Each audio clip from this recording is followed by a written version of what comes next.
성경은 우리에게 하나님을 경외하는 삶을 살라고 말합니다.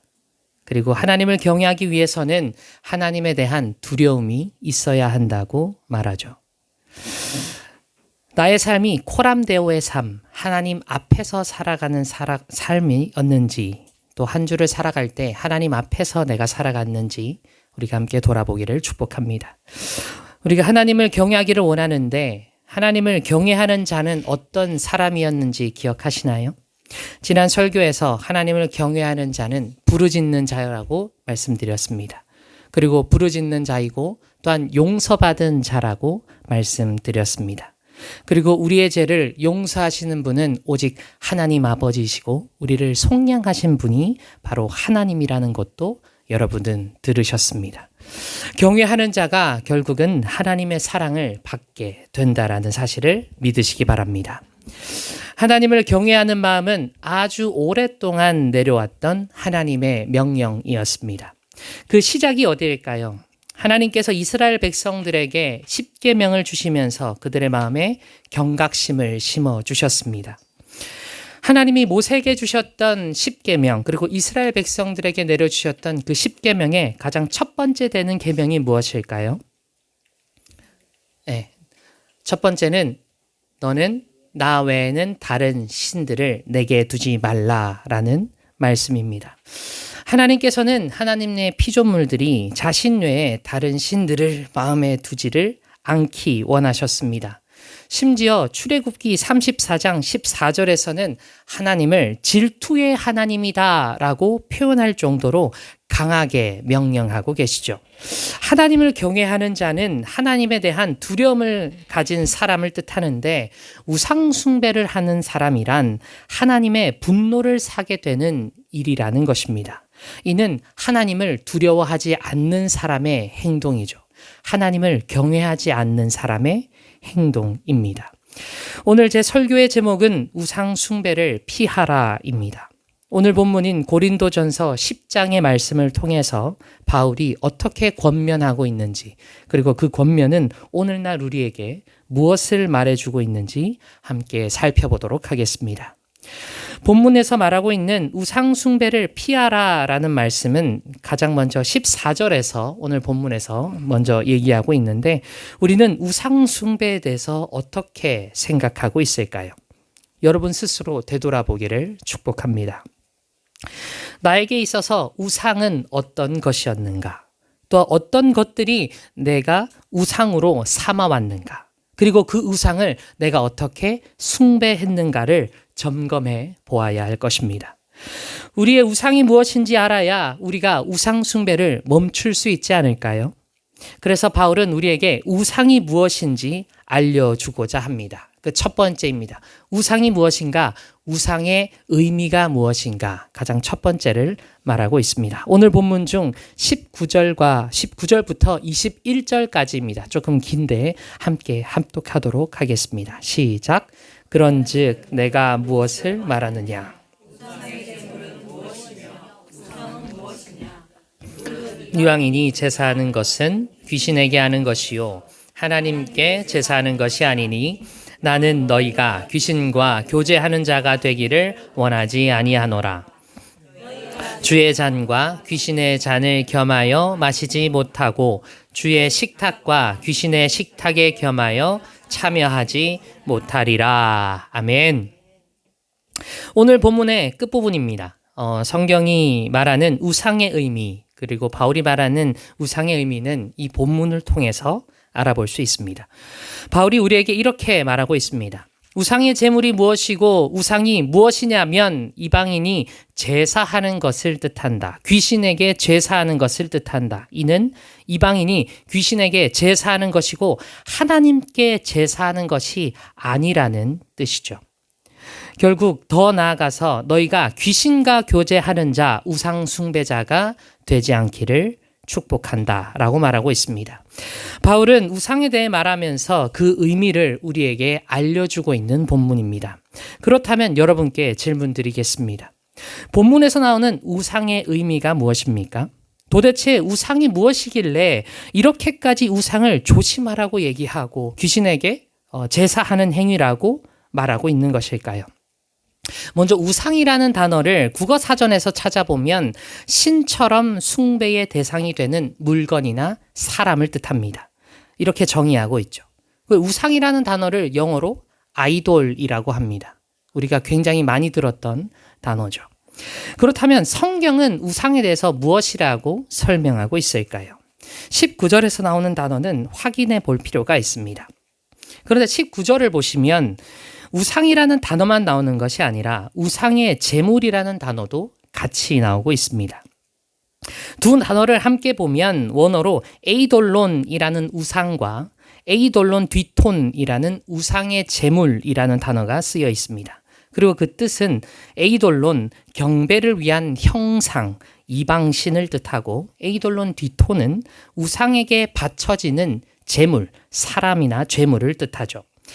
과거에 우상을 만들었던 이유를 우리가 이 원어를 통해서 이해할 수 있습니다. 과거 우상을 만든 이들은 눈에 보이는 형상이 필요했습니다. 눈에 가시적으로 보이는 어떤 형상이 필요했습니다. 그리고 그것에 절을 하기 위해서 우상을 만들었다는 것이죠.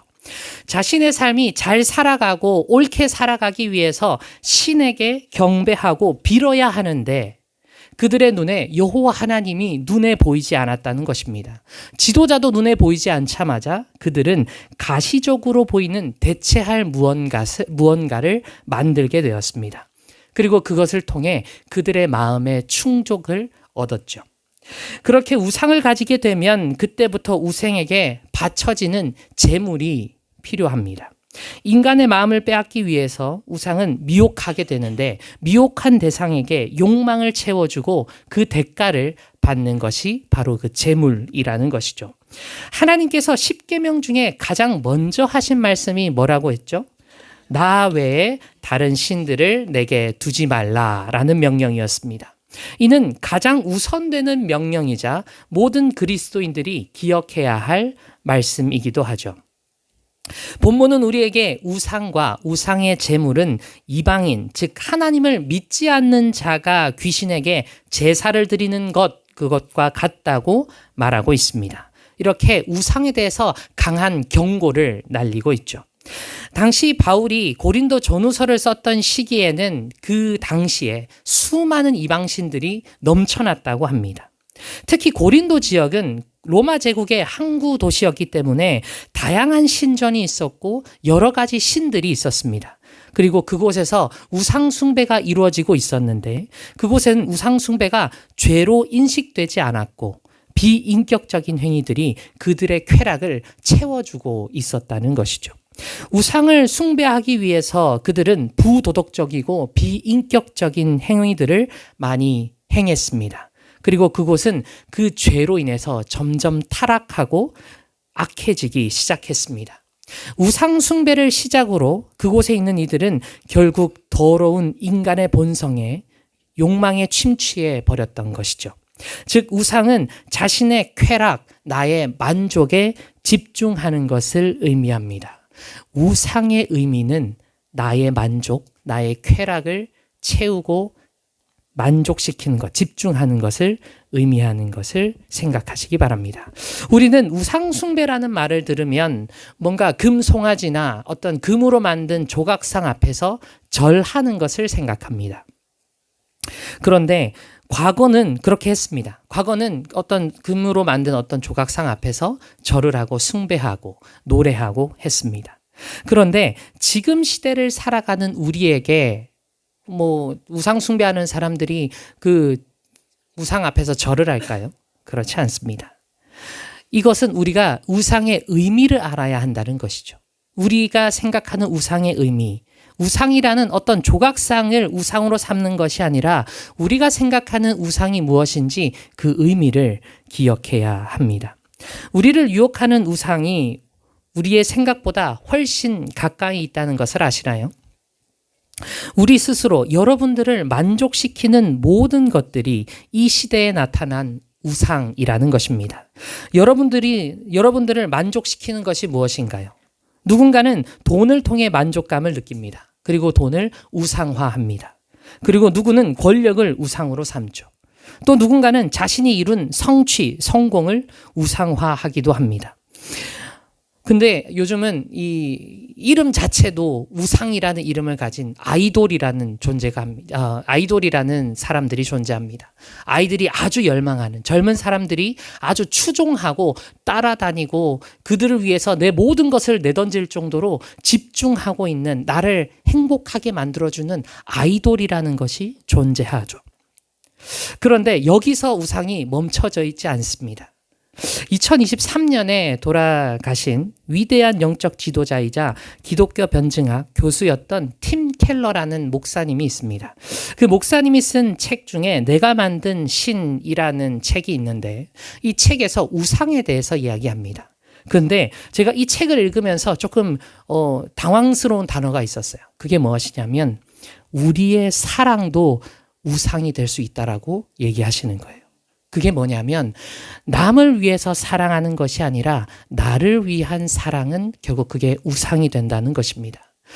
이성 간의 사랑, 친구와의 사랑, 부모와 자녀가의 사랑이 나를 위한 사랑이 된다면 그것조차 우리에게 우상이 된다라고 말하고 있다는 것이죠.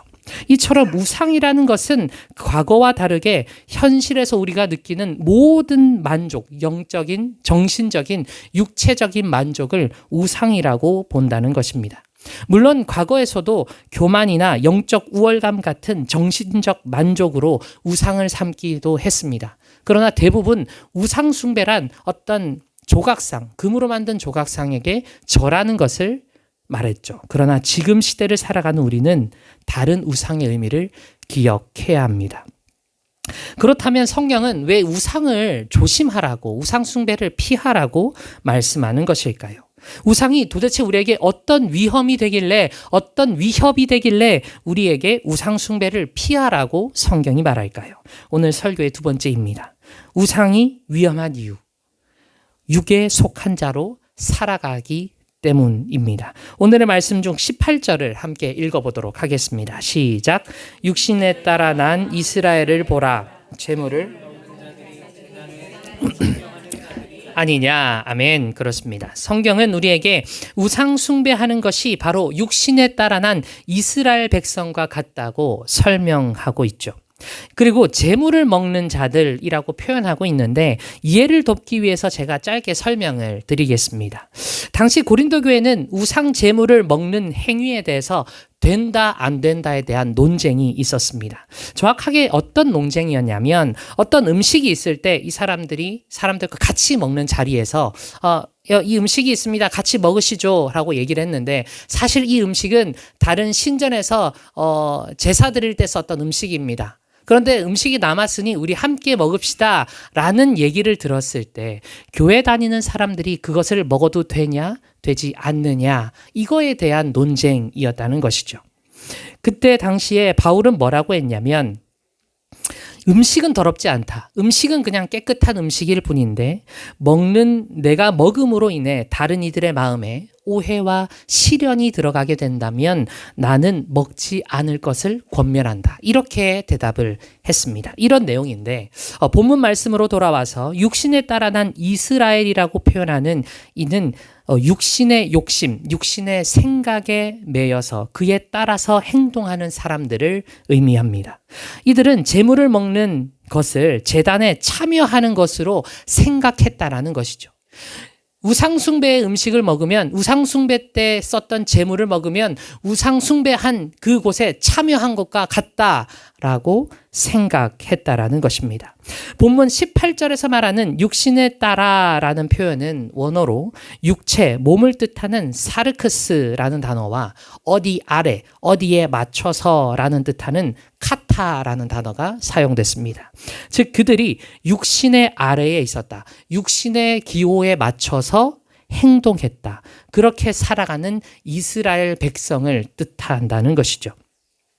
우상을 숭배하는 자의 모습은 결국 하나님께 속한 사람이 아닙니다. 육에 속한 사람이라는 것이죠. 육신에 속한 사람이 왜 위험할까요? 왜 육신에 속한 사람들로 살아가면 우리가 위험하다고 표현하고 있을까요? 본문 21절을 통해서 우리가 그 이유를 알 수 있습니다. 21절을 함께 읽어보도록 할까요? 시작. 너희가 주의 잔과 주의 식탁과 귀신의 식탁에 겸하여 참여하지 못하리라. 아멘. 그렇습니다. 우상 숭배를 하는 순간 우리는 귀신의 잔을 잡고 있다라는 것이죠. 주의 잔과 귀신의 잔을 겸하여서 마시지 못하고 주의 식탁과 귀신의 식탁을 겸하여서 참여할 수 없다라는 뜻입니다. 사랑하는 선화목자 성도 여러분, 하나님과 우상을 함께 가질 수 없음을 믿으시기 바랍니다. 하나님께서 우리에게 명령하시는 하나님 외 다른 신들을 내 마음에 두지 말라라는 말씀에 순종하시기를 축복합니다. 이곳에 계신 분들은 나의 마음을 채우기 위해서, 나의 마음의 쾌락을 채우기 위해서 하나님을 버리지 않으시기를 축복합니다. 성경이 말한 우상 숭배가 위험한 이유, 결국 하나님과 함께 할 수 없기 때문입니다. 예수 그리스도께서도 같은 말씀을 하고 계십니다. 경고하고 있습니다. 누가복음 16장 13절을 보시면 집 하인이 두 주인을 섬길 수 없나니 혹 이를 미워하고 저를 사랑하거나 혹 이를 중히 여기고 저를 경히 여길 것임이니라. 너희는 하나님과 재물을 겸하여 섬길 수 없느니라. 아멘. 누가복음에서 예수님께서는 재물이라고 표현하시지만 이는 우상을 뜻하는 말이기도 합니다. 이처럼 우상의 위험성은 하나님과 우리를 멀어지게 만든다는 것이죠. 하나님에 대한 믿음을 말하면서 나는 하나님을 믿습니다 라고 말하면서 나의 쾌락과 나의 우상을 중요시 여긴다면 진정 하나님을 믿는 사람으로 살아갈 수 있을까요? 그러지 못합니다. 이는 하나님을 경외하지 않는 행동이고 하나님을 두려워하지 않는 행동이기 때문이죠. 진정한 믿음을 가진 사람이라면, 진정한 그리스도인들이라면 절대로 우상 숭배를 해서는 안 됩니다. 성경은 우리에게 우상 숭배의 의미와 그 위험성, 우리가 육신에 속한 사람으로 살아가게 된다고 알려주고 있습니다. 우상 숭배를 통해서 우리가 하나님과 멀어지고 더는 하나님의 자녀로 살아갈 수 없게 된다는 것. 이는 우리의 삶이 하나님의 권능 아래에서 사는 것이 아니라 썩어 없어질 육신에 속한 사람이 된다라는 것이죠. 우리가 육신에 매여 살지 않기를 축복합니다. 이곳에 계신 모든 분들이 영에 속한 사람이 되시기를 축복합니다. 그렇다면 우리가 어떻게 우상 숭배를 피할 수 있을까요? 오늘 설교의 제목이기도 한데 우상을 피하는 방법입니다. 마지막 세 번째는 그리스도의 피에 참여하는 자가 되라는 것입니다. 오늘의 말씀 중 16절과 17절을 함께 읽어보도록 하겠습니다. 시작. 우리가 축복하는 바 축복의 자는 아니며 우리가 떼는 떡은 그리스도의 몸에 참여함이 아니냐. 떡이 하나요 많은 우리가 한 몸이니 이는 우리가 다 한 떡에 참여함이라. 아멘. 그렇습니다. 성경은 우리에게 우상을 피하는 방법으로 그리스도의 피에 참여하는 자가 되라고 말합니다. 이는 우리가 예수 그리스도의 모습을 기억하라고 권면하는 것이죠. 우리가 십자가의 고통, 예수 그리스도가 걸어가셨던 그 십자가와 그 피의 길을 함께 걸어가기를 권면하고 있습니다. 바울은 고린도 교회를 향해서 이렇게 말합니다. 우리가 축복하는 바 축복의 잔이 그리스도의 피에 참여함이 아니냐. 그리고 우리가 먹는 이 떡이 그리스도의 몸에 참여하는 것이 아니냐라고 그들이 깨닫기를 바라고 있습니다. 이것은 우리에게도 똑같이 적용되는 말씀입니다. 바울이 말하는 참여함이라는 단어는 원어로 코이노니아라는 단어입니다. 이는 교제 그리고 함께 나눔을 뜻하죠. 16절에서 나오는 그리스도의 피에 참여함이라는 말씀은 그리스도의 십자가 사건에 우리가 함께 동참하는 것, 그리고 17절에 나오는 그리스도의 몸에 참여함은 그리스도의 몸된 교회에 우리가 하나가 되는 것을 의미하고 있습니다. 그런데 우리가 조금 의아할 수 있습니다. 우상숭배를 피하라고 말하면서 우상숭배를 피하는 방법으로 그리스도의 피에 참여하라니, 그리스도의 몸에 참여하라는 말이 어떻게 우상숭배를 피할 수 있는가? 왜 바울은 고린도 교회와 우리에게, 현재를 살아가는 우리에게 그리스도의 피에 참여함으로 우상숭배를 피하라고 말하는가? 우리가 그 이유를 조금 알아보기를 원합니다. 그 이유는 우리 마음에 두는 우상은 예수 그리스도의 피와 몸이 우리의 마음에 들어오는 순간 우리의 마음을 절대로 미혹할 수 없기 때문입니다. 예수 그리스도의 피와 살로 우리가 살아간다면, 우리 마음이 그것으로 가득 찬다면 어떤 우상이, 어떠한 우상도 우리의 마음을 침범할 수 없다라는 것이죠. 사랑하는 선언보자 성도 여러분, 여러분 마음에 예수 그리스도가 가득하기를 축복합니다. 이곳에 예배드리러 오신 모든 분들의 마음이 예수 그리스도의 피에 참여하는 마음, 그리스도의 몸에 참여하는 마음으로 충만하시기를 주님의 입으로 축복합니다. 바울이 말하고자 하는 것은 우상 숭배를 피하는 방법이 나의 노력으로 할 수 없다라는 것입니다. 우리 스스로 돌아보았을 때 우리의 삶의 우선순위가 어떤 것이 있을까요? 우선순위에 가장 1번 되는 자리에 하나님 아버지가 있습니까? 우리의 삶을 살아가면서 우리의 노력으로 하나님을 가장 우선되게 할 수 있습니까? 그렇지 못합니다.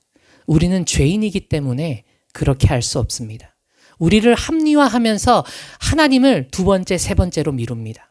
당장 내가 해야 하는 것을 가지고 내가 이것을 살아가기 위해서 하나님 조금만 뒤로 빠져주세요. 하나님 조금만 더 뒤로 가주세요. 얘기합니다. 이것은 우리가 우상 숭배하는 것이죠.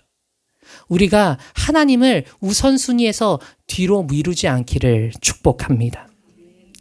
우리가 세상 속을 살아가면서 우리는 세상의 방식으로 살아갑니다.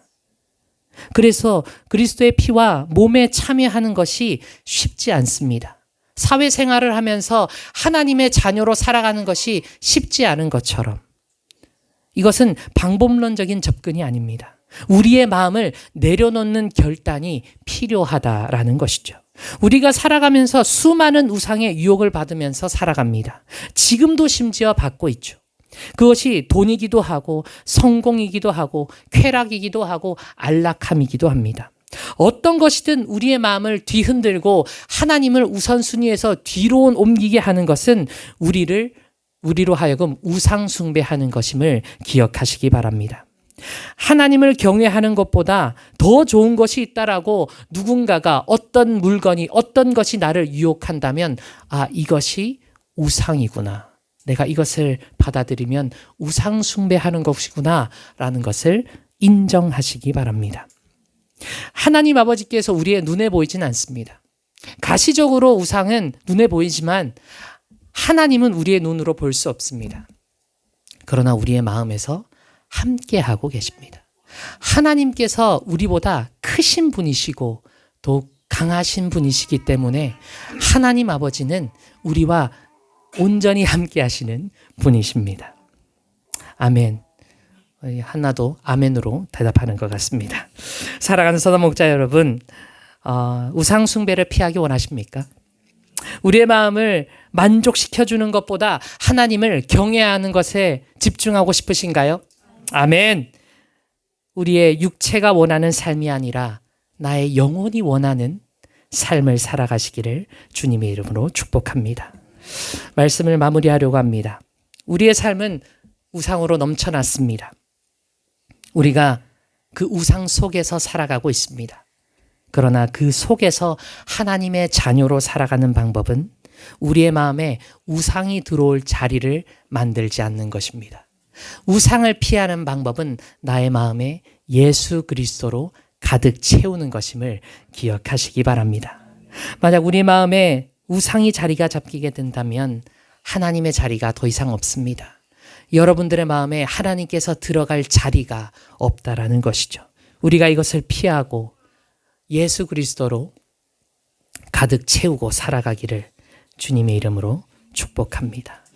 우리가 예수 그리스도의 피와 몸으로 참여함으로 나의 것을 내려놓고 나의 만족을 내려놓고 나의 쾌락을 내려놓는 모든 그리스도인 되시기를 주님의 이름으로 축원합니다. 함께 기도하겠습니다.